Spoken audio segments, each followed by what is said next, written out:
Here's a question for you. How can you use data to measure the effectiveness of video embedded on a website? If you're unsure of the answer, then this video is for you.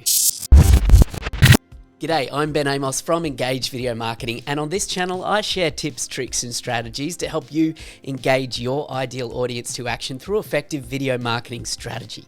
If you're new here to this channel, then I encourage you to hit that subscribe button so you don't miss another video each and every week. When you're embedding videos into a website for a business, often it can be a bit overwhelming as to how to figure out whether those videos are actually doing what you intend them to do. So what we default to doing is looking at the available video analytics. So we're counting things like views, we're looking at retention percentages, we're looking at the data from, say, YouTube or Vimeo or whatever platform we're using to embed the video into that website. But my friend, there is so much more data that is available to you when you understand the power of measurement marketing when using Google Tag Manager and Google Analytics. So in this video, I'm going to share with you part of a longer interview which I did with measurement marketing expert Chris Mercer. Now Mercer, as he likes to be known, from measurementmarketing.io, is an absolute guru in the world of data analytics and measuring that data to make sense for a business. So I know you're going to get a lot of value as we dive into exactly how to use measurement marketing to get clarity on what's working with videos on your website. Now in this example, I've asked Chris to break down a fictional web page, a single page web page where we've got multiple videos embedded at different stages as we scroll down that web page. And each one of those videos is designed to do something different as we move a prospect down towards the sale. So keep watching because Chris has a lot of insight to share. All right, so let me just come up with a fictional example here. I'm going to selfishly just, let's say the example of the business is a video production company, right? So, Love it. So Yep. We're a video production company. We're trying to sell video production services. So let's imagine that our website is a single page website. So top of the page, where above the fold, we're going to have what I would recommend to put a awareness video. So the goal of that video would be to get that emotional connection with your ideal customer, to help them understand why you do what you do and why you're different to your competition and how you can help solve the pain that your ideal customer's feeling. So that video might be a couple of minutes long, right? And then as we scroll further down the page, let's just simplify things. We're now in the middle of the funnel, as I've talked about here on the podcast before. We're going to have some client stories or some case studies. We're going to have some kind of videos that show the success stories that other people have had with our video production business. We go further down the page, we're going to put some videos there that are around educating people around what is video marketing, what types of videos they might do, so some more educational videos. And then at the bottom of the page, we're going to have a video designed to get the action to take place, the conversion, right? So it's a call to action video that addresses rational objections that people have to buying from our company. That's a simple kind of 3-step funnel there, 4 different video types along that stage. Do you follow me? You with me? Yep. Okay, we can break it down. So you've got your call to action basically at the bottom. At the bottom. So the idea is someone scrolls down the page and by the end they're convinced to buy, right? And that's a very simplistic kind of approach, but let's try and break that down. So how are we going to measure? And what do we need to do? And where do we start if we've built out that page but there's no measurement? I'm gonna 100%. So I'm going to preface this with just helping everybody to give yourself permission to be where you are when it comes to just measurement skills in general.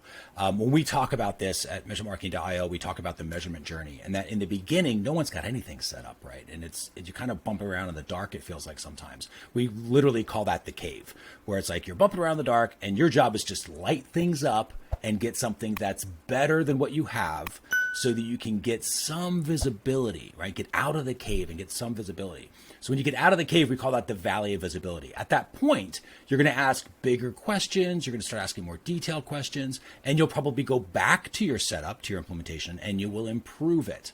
right? To answer those questions. And then you continue that process. You move into the hills and you improve your setup again to answer questions. Then you go into the summit because maybe you've got better skills now. You're learning a little bit more about some stuff, or you bring in a new tool. Now you can do some crazy cool things. And now, so you rebuild the setup again because it makes it even better, even stronger. So the goal is, and what I'm going to do is I'm going to try to answer it kind of from that cave level setup. So for anybody that's got skills where they're kind of like, hey, I would do this with Tag Manager. Absolutely. I get it. There's lots of different ways to get things done. That's kind of the beauty of measurement. It's actually the best and worst part because there isn't just one way to do anything. There's lots of different ways to do it. But we're going to talk about from a very, very basic setup. And what I'm going to do since it's video in particular, is we're going to, I'm going to have the setup be with, can we assume there's Tag Manager involved? Yeah, or if not, then they've set it up or they're going to set it up. Okay, perfect. Now, the reason that we want Tag Manager is because Tag Manager is a platform, for those unfamiliar, that is designed to measure for behaviors. That's what it does. That's really all it does. It collects different things that are happening on the site. Things like, did they start my video? Did they hit play? Did they pause? Did they complete the video, right? Did they stay there for 1 minute and 30 seconds? Tag Manager is what allows all of that to happen. And then it sends all those different details over to Google Analytics where it's stored, and eventually you can build reports from it. So we'll assume, at this point, we've got Tag Manager kind of collecting video interaction stuff, and we've got Google Analytics.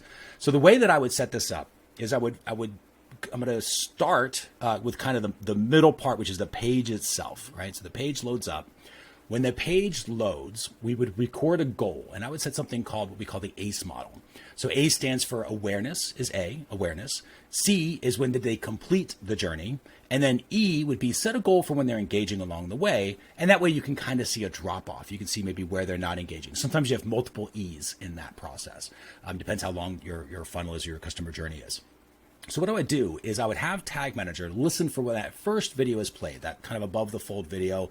Are they even interested? Are they interacting with our messaging at all from the welcome to the brand introduction that you were mentioning before? So did they play that? Now it's a fairly quick video. So I don't know if you need to have a ton of duration. You might need to have that on there, but it's really the most important thing is that are they interacting with that messaging? Because I think fairly quickly they'll communicate, yeah, okay, we're with you, and now let's go see what you got. Particularly if the video is built properly with the right storytelling 100%. approach, it should get the connection quickly. That's the goal of the video. 100%. And if it's not, you can measure definitely more granularly. So I said, like, there's different levels to this, right? But let's just keep it general. We say when they hit that play button, we know they've now achieved that goal of awareness, at least brand awareness. So we mark that. Then as they go down to the next video, right, where they're looking at testimonials, that might be more of an investigate signal or an interest signal where it's like, okay, we're interested in what others are how others are working with them, right? We want to be able to see that. So that might be when I set up any of those videos, hey, if any of these types of videos or these 4 different video titles, when any of them hit the play button, or when they complete the process, right, however you want to measure it. But then you can fire a goal to Google Analytics and say, okay, at this point, it's testimonial interested, right? We know that they are somewhat interested in the messaging, at least hearing how other people are reacting. Underneath that, it would be, okay, we want to get into some more details about why you, right? So what your particular service or product or service is. So in that video, it might be more of like, okay, now it might even just be like another signal. I mean, you could technically do 4 goals for this one. So another sort of engagement signal that says, okay, they not only were they interested in what others said about us, but they actually started looking at our messaging. And then underneath it, you go, okay, here's the final call to action. Let's set another goal. So when they interact with that, they are actually completing our customer journey. That's gonna be our completion of the customer journey, at least from the video messaging part. Now, I would actually set another goal after that, which would be the click that goes to the next page, because it's like, did they actually were they exposed to the message versus take the action, right? And the video is one part of that, and then taking the actual action the video wants them to take, whether it's a form or a button click, I would measure for that too, because in that process, you'll hear the conversation. And then you might see like people aren't really interacting with the testimonial stuff, but they are interacting with the about you stuff, right? And if you start to see something like that, you might go, well, maybe that's if they're kind of skipping that, right? Even though it's from a hierarchy standpoint, it's higher, which means it's more important for you to get that message across, but maybe it's not important to them at that time, and you flip-flop those. And you start going, okay, well, if that's what happens, and this is where I'm going through the planning stage, right? Just hypothetically thinking, well, if this shows us a nice funnel that, kind of goes step 1, step 2, step 3, and it's a nice little triangle style funnel, great, no harm, no foul.